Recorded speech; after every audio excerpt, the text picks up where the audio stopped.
আসসালামু আলাইকুম। বিসমিল্লাহির রহমানির রহিম।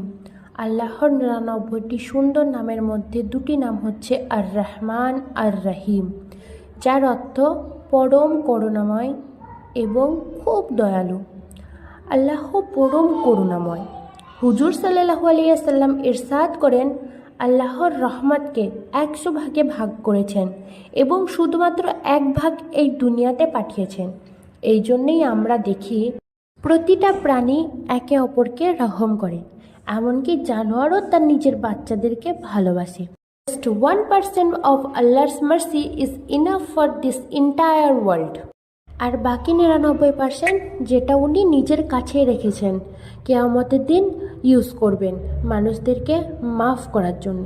যখন আল্লাহ এই পুরো বিশ্ব ব্রহ্মাণ্ড বানিয়েছেন, তখন আইনি মাহফুজে লিখেছেন, আমার রহমত আমার ক্রোধকে অতিক্রম করে। আল্লাহর রহমতে কোনো দিনও হতাশ হবেন না। আল্লাহর থেকে বড় পরম করুণাময় দয়ালু এই বিশ্ব ব্রহ্মাণ্ডে কুল কায়নাতে ইহকালে পরকালে আপনি কাউকে পাবেন না। আল্লাহু আকবার।